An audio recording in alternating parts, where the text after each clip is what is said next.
Now on KPIX 5 and streaming on CBSN Bay Area. Protesters flooding the state capitol, demanding the governor liberate California. Why they say the stay-at-home orders are doing more harm than good. Good evening, I'm Elizabeth Cook. Veronica has the night off. And I'm Alan Martin. We're going to get to those protests to reopen in a moment, but first we have a look at the latest developments in the coronavirus pandemic. New data showing California is lagging in its testing for COVID-19. At 7.1 tests per 1,000 residents, California is ahead of only 3 other states in the country. BOLINAS will become the first town in the country to test all of its residents. The goal is to find out how widespread the virus is. It could become a roadmap for more cities. And California is moving ahead with plans to help students with distance learning if they don't have computers at home. Governor Newsom says more than 70,000 children will receive laptops, Chromebooks, or tablets. Here in California, protesters rallied outside the state capitol demanding an end to the shelter-at-home order. Reporter Marissa Perlman is in Sacramento with their message to state leaders. Hundreds of protesters took to the streets, many of them lingering here on the Capitol lawn throughout the afternoon, some creating a traffic jam, honking horns, blaring music, and waving American flags. This is one of many that have cropped up in recent days nationwide. Protesters mainly speaking out about the orders to stay at home, arguing that bans on movements and gatherings are illegal and pointless, despite warnings from federal health officials warning that the groups pose a danger because of COVID-19. Dozens of law enforcement officers standing by, monitoring the event, at one point blocking the street from traffic. The Sacramento rally was in part organized by a group of activists who protested a new state law restricting medical exemptions for vaccines that are mandatory for kids to go to school here. Some calling this virus manufactured. Most we spoke with say they all have one goal. They want to go back to work. I'm woke, I'm broken, I've had enough. We need to go to work, and we can do that safely. People need to get back to work. I believe in distance. I believe cover yourself. I believe do all the things, wear your PPE, whatever that might be, but we need to get back to work. Most protesters were not wearing masks, many of them not practicing social distancing, but CHP issued a permit allowing more than 500 protesters to show up here on the Capitol lawn. As those protesters hit the streets around the state capitol, Governor Newsom had this message today. If you're going to protest, practice physical distancing. If you're going to protest and express your right of free speech, do so in a way that protects not only your health, but the health of others. The governor acknowledged the anxiety felt among Californians during the stay-at-home order, but said reopening too soon may put lives at risk. He did say that he'll have an update on Wednesday on the process of restarting California's economy and potentially adjusting the stay-at-home order. He promised more clarity about where we stand on the 6 criteria that he outlined last week, and he also reiterated that science and health, not politics, will determine how California moves forward. Similar protests against the stay-at-home orders erupted across the U.S., including Arizona, Kansas City, and Ohio. Demonstrators ignored social distancing guidelines, packing state capitals and streets. Meanwhile, the governor of Georgia announced a partial reopening. His plan allows gyms, bowling alleys, barbers, and nail salons to open by Friday. Then next Monday, movie theaters and restaurants can reopen. Well, I can tell you, I don't give a damn about politics right now. We're talking about somebody that has put their whole life into building a business that has people that they love and work with every single day, working in many of these places, that are at home, going broke, worried about whether they can feed their children, make the mortgage payment. You know, these are tough decisions, no doubt. Around the Bay Area, layoff notices have more than doubled in recent weeks. As of April 8th, the state EDD has received notices of 21,600 job cuts. A week later, that number more than doubled to 44,400. This as state and local government mandates force businesses to close, dismiss workers, or furlough them. Construction companies and movie theaters in the Bay Area were among the businesses impacted. A small town in the North Bay is testing all of its residents, regardless of whether they're showing symptoms. KPIX 5's Don Ford on what researchers hope to discover among the people of BOLINAS. To test an entire town takes a lot of money, even if it is a small village of BOLINAS. And that money was generated by the generous donations of 2 individuals. Digital multimillionaire Cyrus Harmon and Yuri Ingerstrom teamed up to fund a study of the coronavirus that involves testing every single person in BOLINAS, all 1,680 of them, for free. What we're hoping to discover is how widely is the virus actually spread. Nobody in California really seems to know right now. The study is in partnership with UCSF, which will analyze the samples and return results in 72 hours.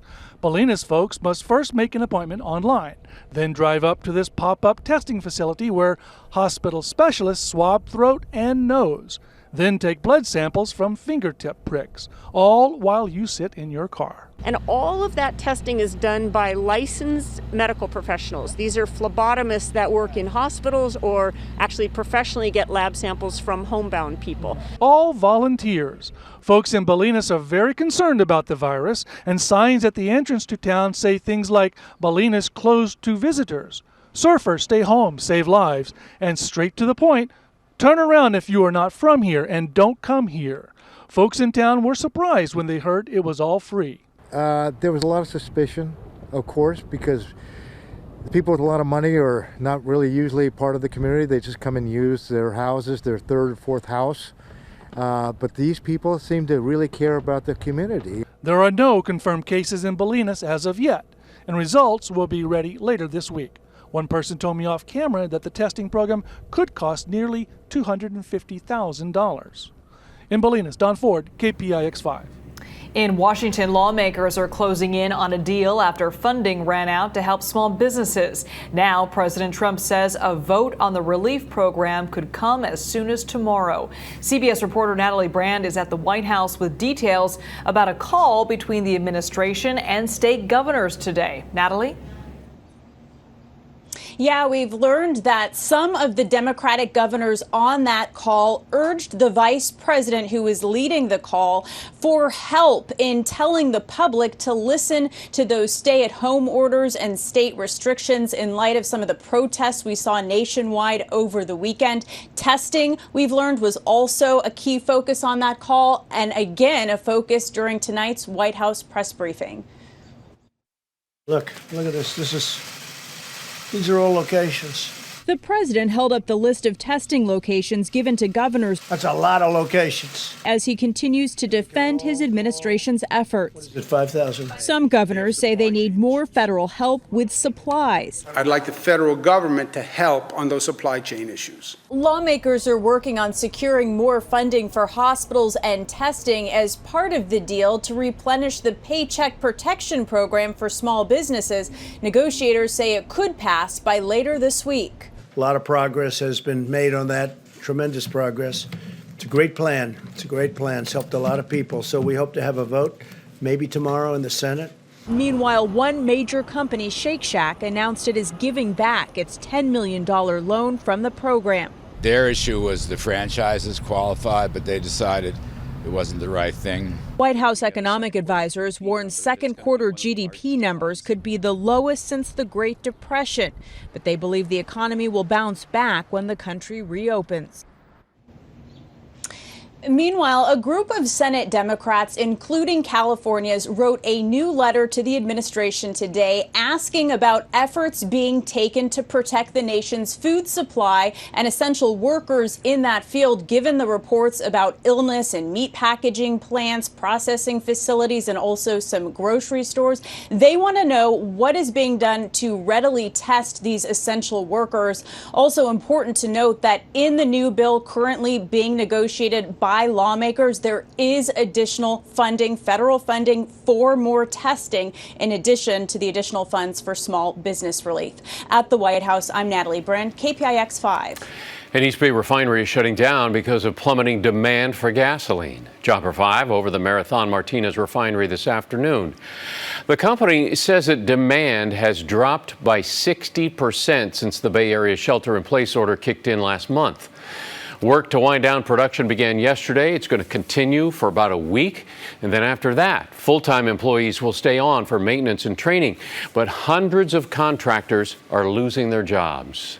Oil prices, in fact, tumbled today, dropping below zero for the first time. A barrel of oil to be delivered next month fell to minus $37, meaning oil producers are paying people to take the stuff off of their hands. And stocks closed lower as the market gave up some of its gains from the past couple weeks. The Dow Jones lost nearly 600 points, or about 2.5%. The Nasdaq dropped by nearly 90, while the S&P lost more than 50 points. A new statewide effort aims to bridge the digital divide for students. California's First Partner says it is crucial as parents like herself deal with the challenges of remote learning. Distance learning has been a real challenge, to say the least. It can feel overwhelming every day to keep them on task and motivated to tackle their most daunting challenges, while balancing the daily demands of my own work, taking conference calls and Zoom meetings in between lesson plans and meltdowns. Well, corporations and philanthropists will help the state send some 70,000 laptops, Chromebooks, and tablets to students for distance learning. Also, the California Public Utilities Commission and State Department of Education will distribute $30 million to support connectivity. And in a trial in Sacramento, several buses will be outfitted with hotspots to provide connectivity in different locations. Bay Area high school seniors are still hoping to have some kind of a graduation ceremony, even though large gatherings, of course, are banned. KPIX 5 Juliet Goodrich at Foothill High School in Pleasanton with just how they might do that. Juliet? That's right, Alan. You know, it's uncharted territory. And so for these high school seniors throughout the Bay Area, even throughout the country, even college graduates, they're used to walking across that stage, getting that diploma. So what does it look like this year? Well, many schools are trying to figure that out. This cap and gown drive-through pickup is anything but traditional, but no doubt one of the unique memories that only the class of 2020 will hold.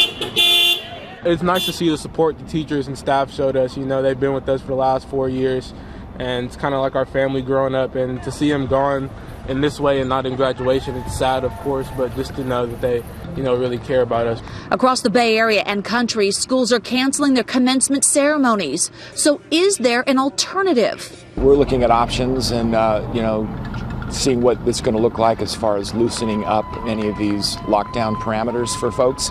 So we're just in the planning phase right now. Some schools are considering virtual graduations to honor graduates' accomplishments. I think with everybody working from home, it's pretty easy to pull off virtual anything these days. You have a keepsake, right? You could download it and have all of your family around the world watch it at the same time. And possibly now more than ever, commencement speeches will hold even more value, carrying messages of hope, perspective, and wisdom. You still go to college, do the best you can do, have the best life you can, even though you didn't get all the opportunities everyone else was afforded to. But what does a virtual ceremony look like? Some students want to walk across the stage, audience or no audience. Now it's up to individual school districts to figure out a way to make it happen, and of course with budgetary restrictions. At least something where we can celebrate like all of us and like do something fun together. One thing's for sure, the class of 2020 needs a proper send-off as they head out into the world during these uncertain times. And one way to send off those high school graduates here at Foothill High School, the parents and the teachers are getting together. They plan to distribute these signs to put in each senior's front yard to recognize them. They're going to put them out this week.